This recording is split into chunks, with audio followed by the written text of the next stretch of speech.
Corner, there was until quite recently New Era School. In Parel, there's a mill called India United. In the Fort area, there's New India Assurance Company. And many of these establishments were set up in the years around independence and embodied the expectations that good times lay ahead, Achhe Din were coming. Over the past 6 years, those expectations and some of that vocabulary of hope have made a reappearance, this time on PowerPoint presentations and in WhatsApp forwards. Narendra Modi came to power in 2014 promising to build nothing less than a new India and to fulfill some of those promises within 100 days. Even though that didn't quite happen, at the end of 5 years, he's retained credibility with India's voters, and they've decided to give him another 5 years in which to take a shot at this. What the BJP did manage to achieve in those first 5 years, though, is the subject of Professor Niraja Jayal's extensive, incisive volume, Reforming India, featuring essays by a host of experts, a veritable who's who of Indian academia and journalism. The volume is divided into two sections. The first is about Modi One's initiatives in the fields of politics and governance. And the second is about the mark it has left on politics and society. The word mark, though, probably isn't strong enough to refer to the effects of the project that Modi has embarked upon. As Professor Jayal has noted, the aim wasn't just to reform India, to make changes, to remove flaws in the way we function. Instead, the ambition has been full-scale reformation. And this, as she writes, is a bolder project whose aim was to construct anew, to mold, fashion, and shape India in a way that radically departed from the form of nation building attempted in the decades since independence. Reform, as she noticed, signals continuity with an improvement, to make an improvement in the present. Reformation, on the other hand, implies a radical break and is anchored in a fundamental revisioning of India in social, cultural, and even moral terms. So, Professor, could you give us a sense of what your book is about, and we'll take it from there. As long as you want, until Vivek and his people raise those boards. So this is the book. As you can see, it's a doorstopper, about 700 pages long. So I'm obviously not going to talk about the entire book because there are contributions by over 30 people in this book, as Naresh has already sort of mentioned to you that it's a lot of academics, journalists, and practitioners who've contributed to the book. But what I'll try and do is give you a flavor of my argument, which is in an extensive introduction, and then perhaps we can take it forward from there. But I want to start by saying a few words about the context of this book. I mean, why this book, right? It was published in April this year, which was about 3 months later than the originally anticipated date of publication. It was meant to be published well before, or a few months before, the 2019 general election, right? There were lots of other books. In fact, it strikes me that this is a quite extraordinary election in, of course, many ways.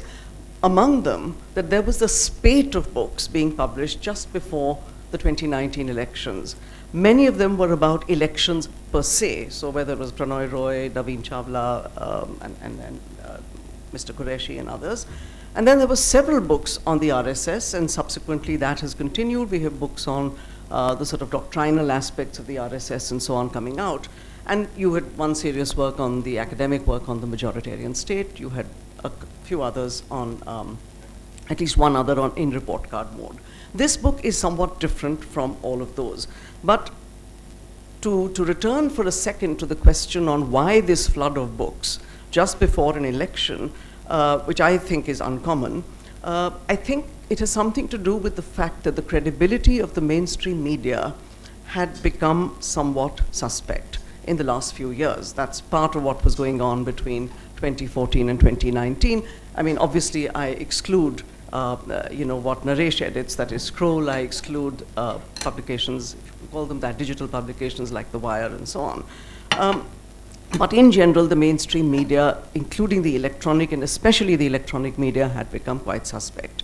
And there has been also a genuinely greater public engagement with issues of politics and public policy, with social media providing a forum for quite a lot of this.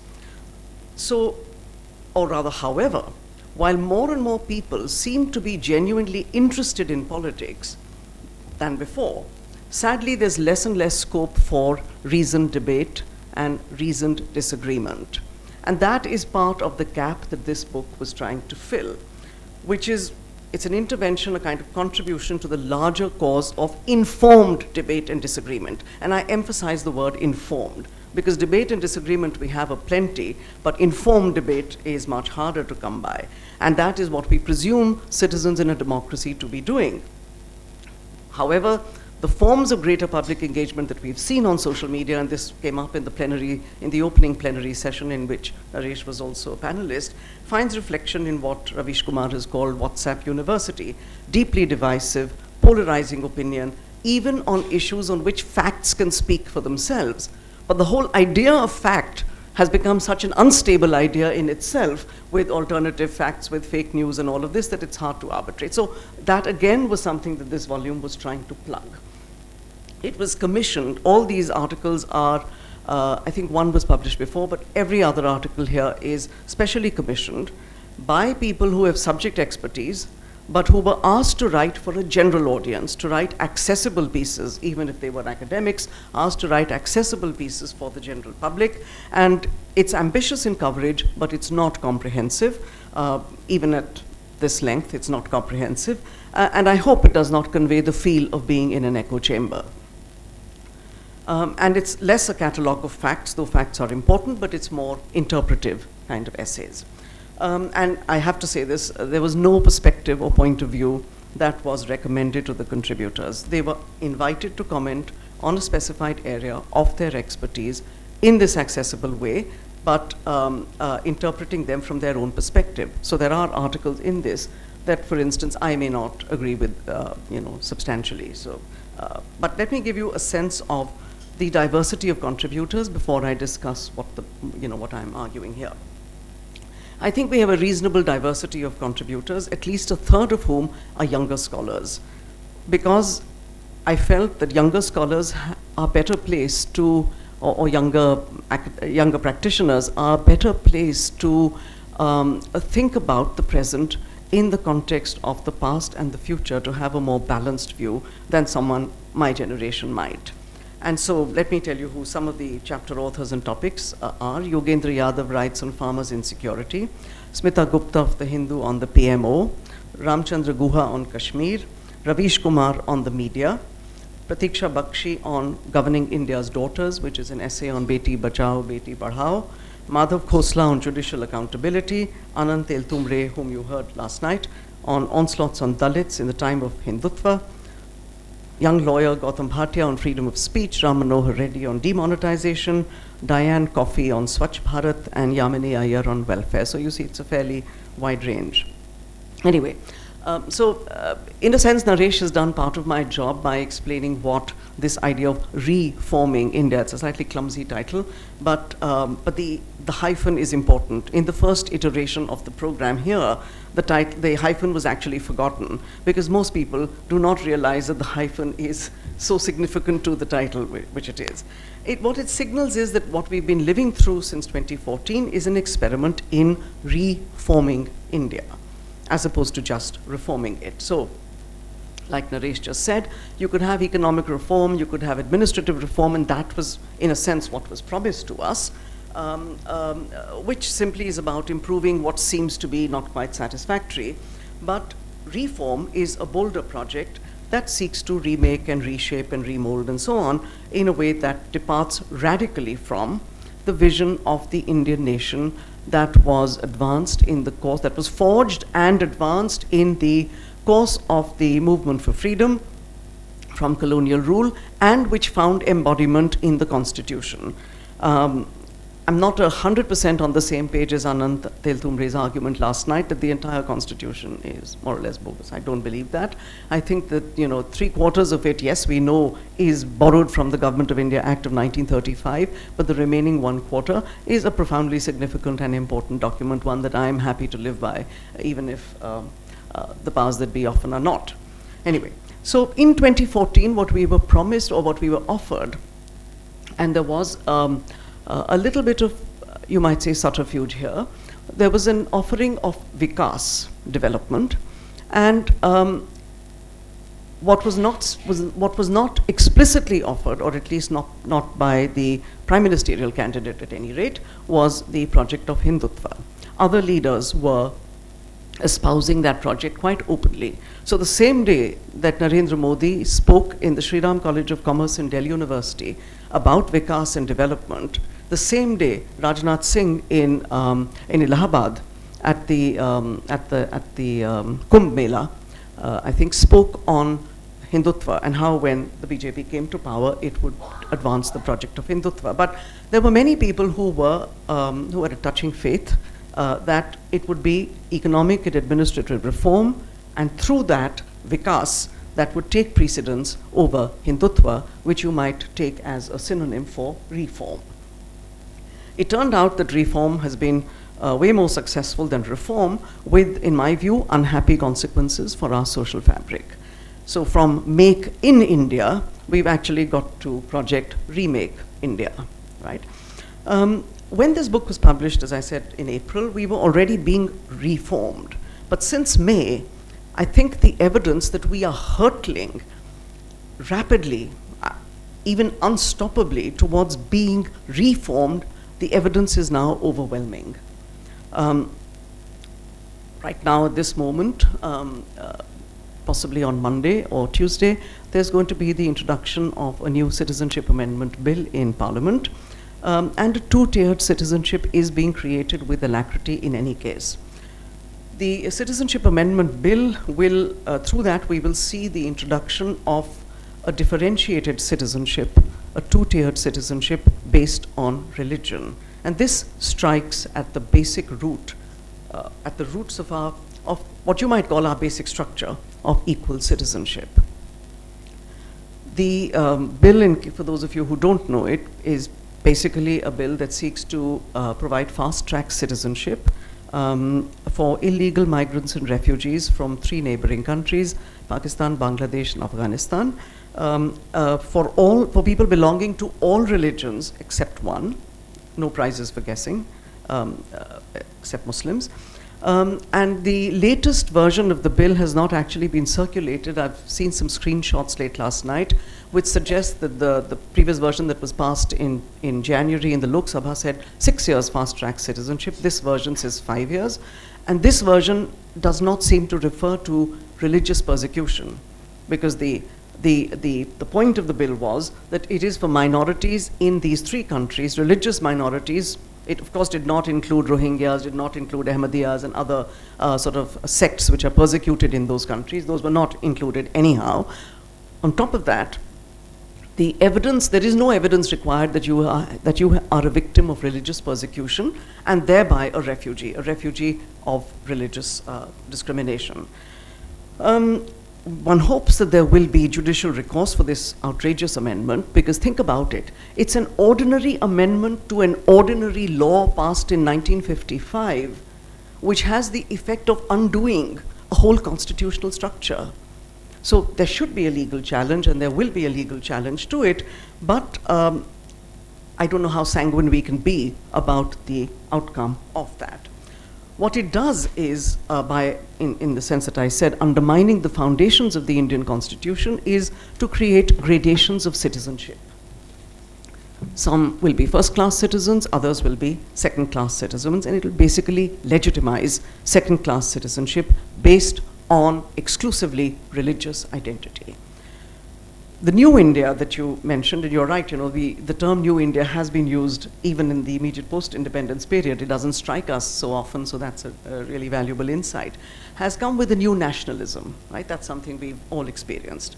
And I argue in this introduction that the political imaginary of nationalism that we inherited, let's say, from the freedom struggle, has been transformed, perhaps irreversibly.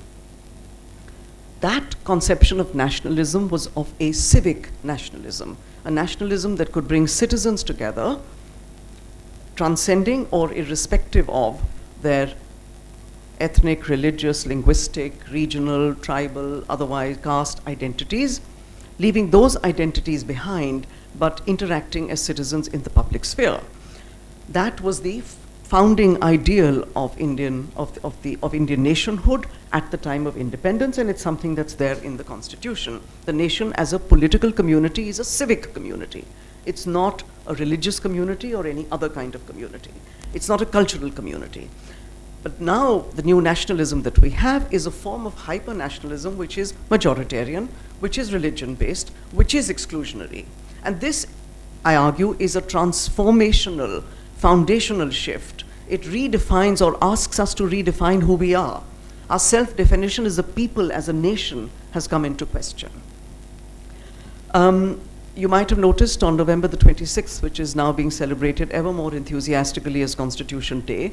We've had a constitution for, well, since 1950, but we've never been so enthusiastic about celebrating it. I think its celebration is in inverse proportion to its importance in our lives. But one of the things that ministers of the Union government were instructed to do was to go out and read the fundamental duties section of the Fundamental Rights Chapter, Chapter 3, out in their constituencies and wherever else. This government is more invested in duties than rights. Active citizenship.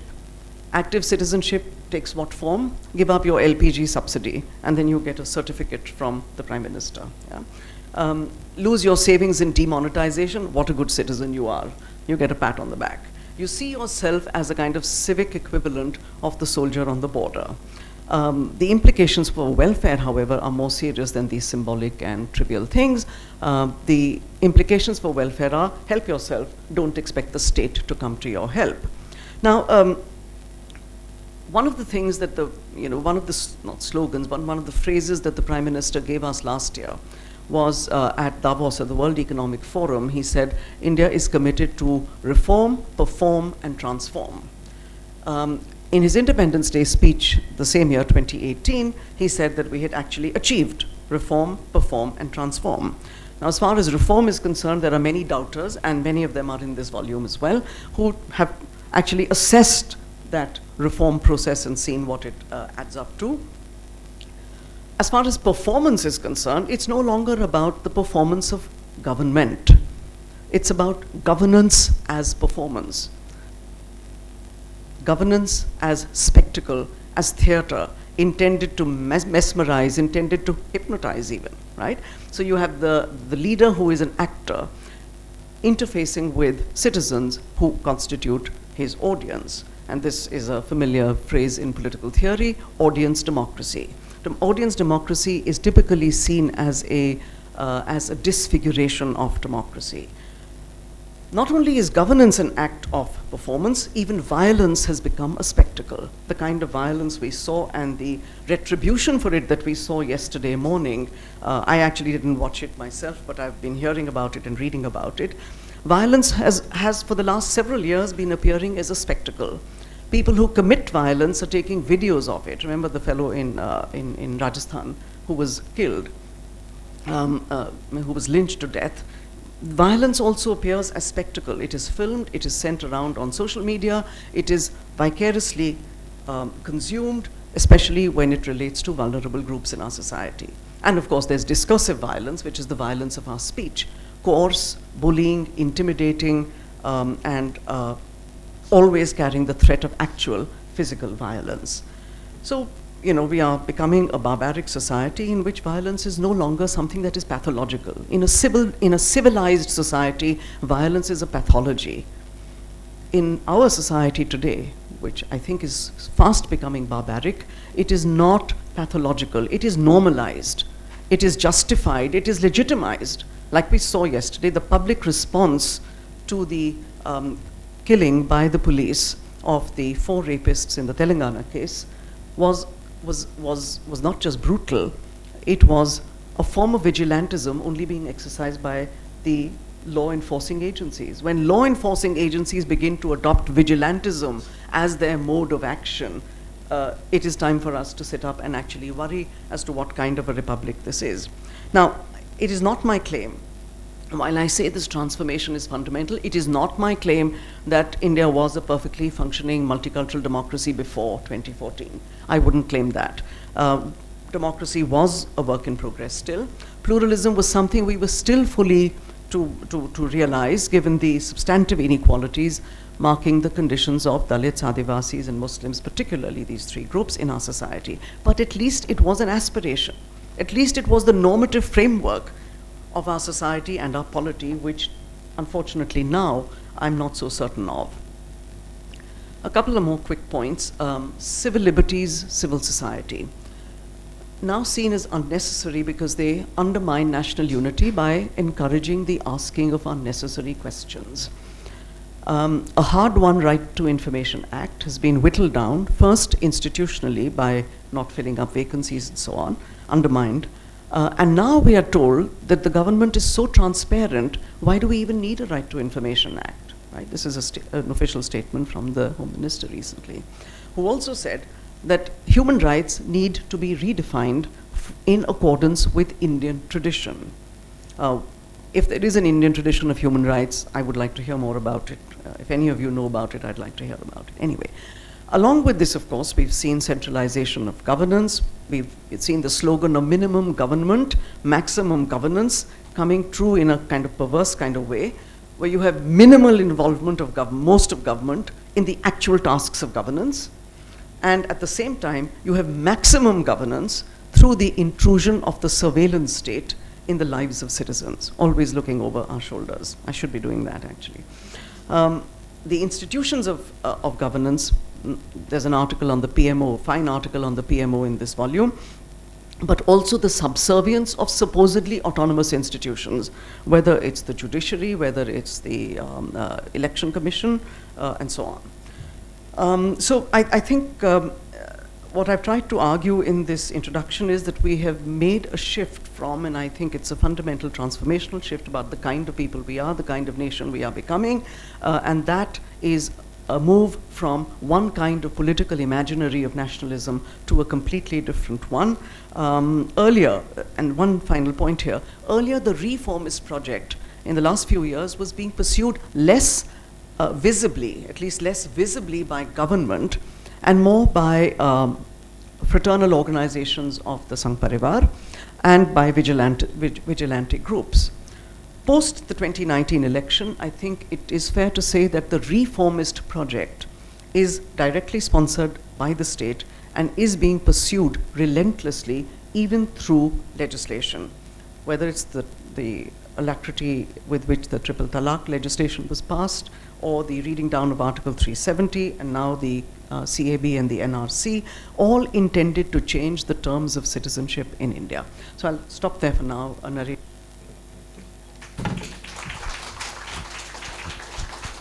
Thank you so much, Professor, for that wonderful overview of all of this. I just wanted to, I know you touched upon it in your introduction, but the spectacle we saw yesterday on our TVs of people showering petals on the police officers in Telangana, what does that tell you about the way citizens have now come to view the criminal justice system, but more broadly, the way we view our institutions and the expectations we have of them? So it is true, of course, that the criminal justice system has been a scandal for the last many decades. There's no getting away from that, and I wouldn't underemphasize that scandal in any way. Nevertheless, I think what we're seeing now is exactly what I referred to just now as violence being no longer a pathology, something unusual, but something that is routine, that is acclaimed. If people, so it's a form of vigilantism. Even those who support that violence, who showered rose petals, are actually people who would, at a pinch perhaps, themselves go out and participate in such acts of violence which have got routinized and normalized in ways that are actually alarming for a society both for its social cohesion as well as, of course, for the rule of law, which is practically now acquiring mythological status. In many of these sort of dramatic announcements that have been made about demonetization, about Kashmir, there is immediate widespread approval for this. How is this consent being manufactured?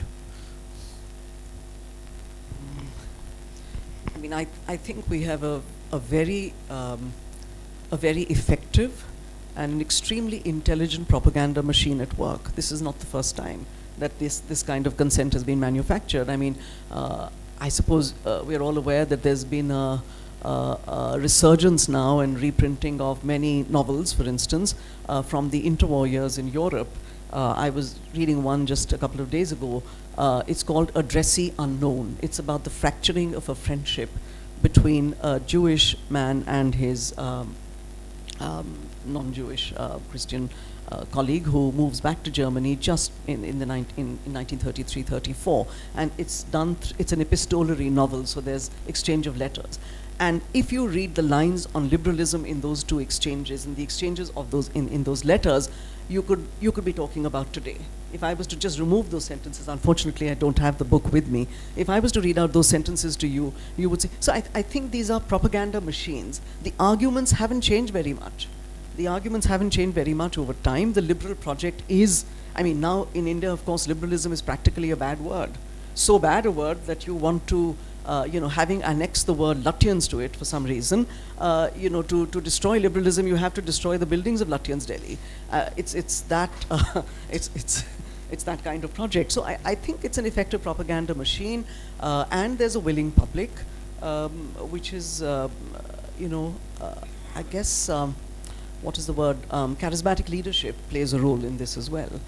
The charisma of the leader can make even unpalatable messages, or messages that people might otherwise question, might make them more acceptable. Presumably there's also some level of trust deficit in what went before, which makes people to accept such messages. Yeah? But you're a media person, so you might have something else to say about this. I'm looking for answers because I can't, I really don't know why my colleagues in the media have sort of so wholeheartedly thrown themselves behind this project. It's been an inversion of our traditional role, which was to be the watchdog, and we have become the lapdogs. Incentives for people in media, for people in my line of work, for instance, I think there are incentives. But what are the incentives for ordinary people who just vote once in 5 years? What are the incentives for them? There aren't any material incentives for them, and yet. Yeah. Right? I think it's, in my more extreme moments, I think this is a form of very sophisticated hypnosis.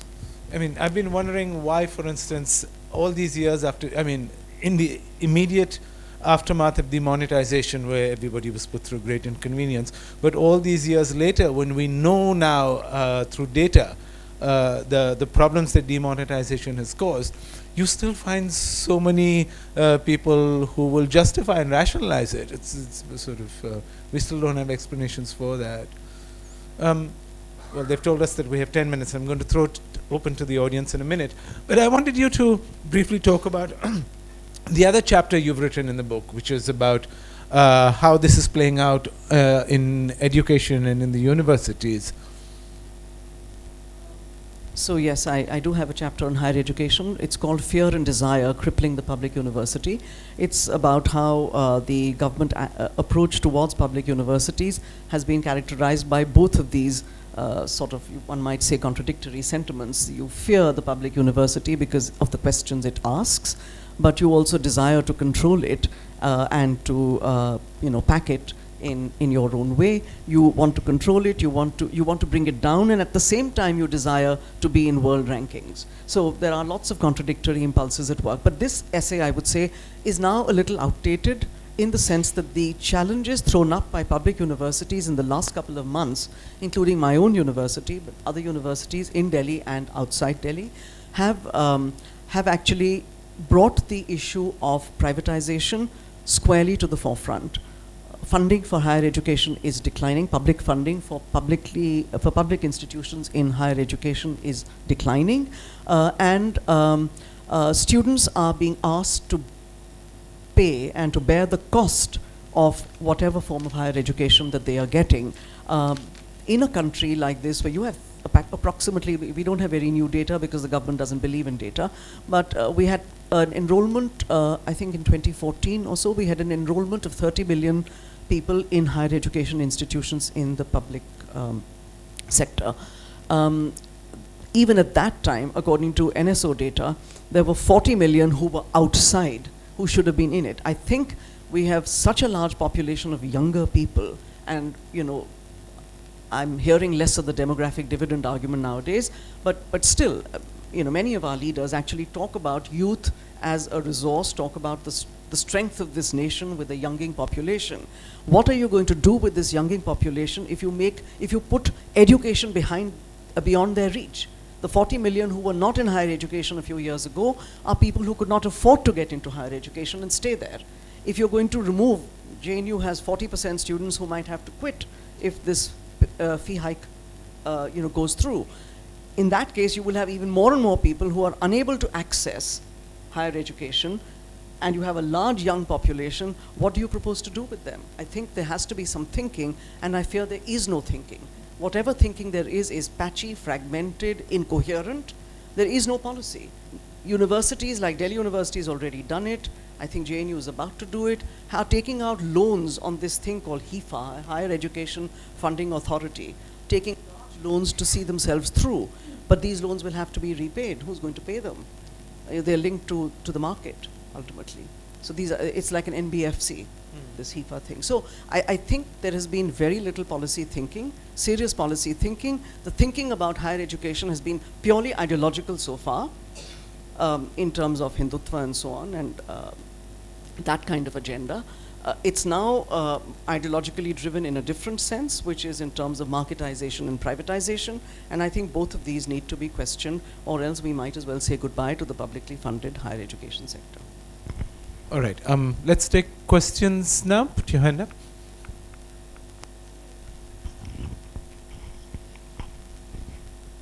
Actually, I wasn't going to ask something, but just something you said just right now struck me as you talk about how higher education now is ideologically driven, and you talked about Hindutva and so on.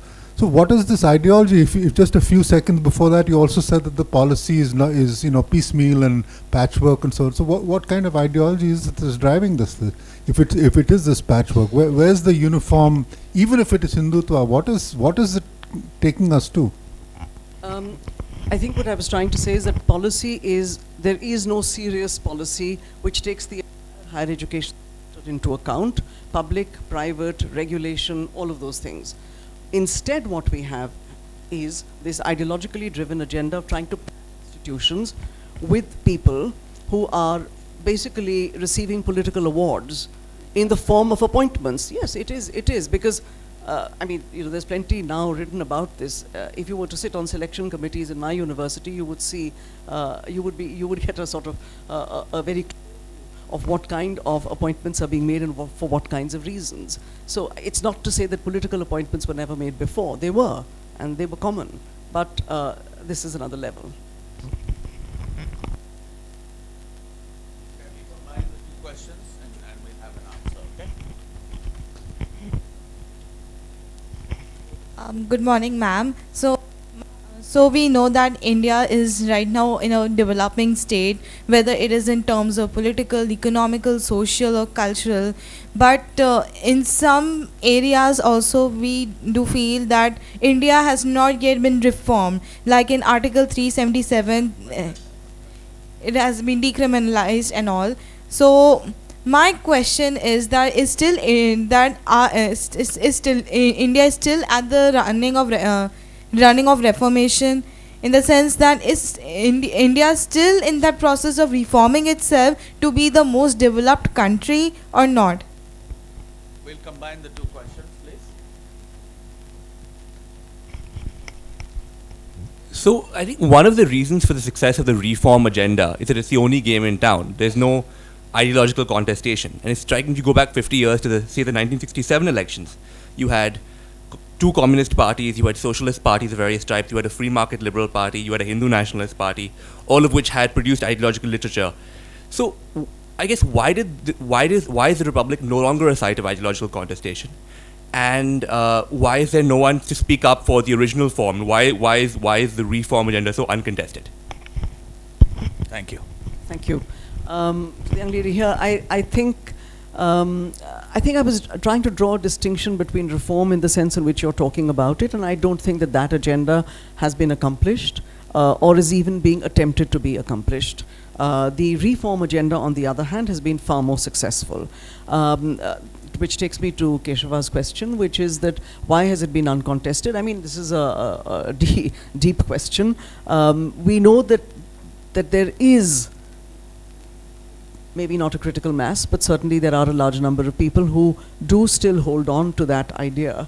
And that idea is an indispensable idea for the functioning of this society. We will become utterly dysfunctional if we continue on the path that we are going. What you're really saying is that there is no political organization which is advancing this problem, because political parties have, on the whole, decided that the votes lie elsewhere, and why they're not this the alternative ideological project forward.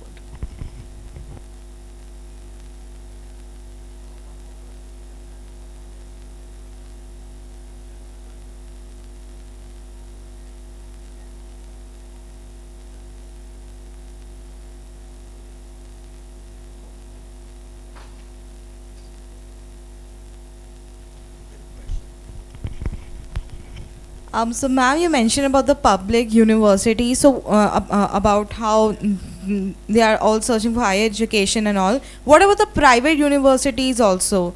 What do they have in what do they have in common with the public universities? Overregulation. Thank you very much.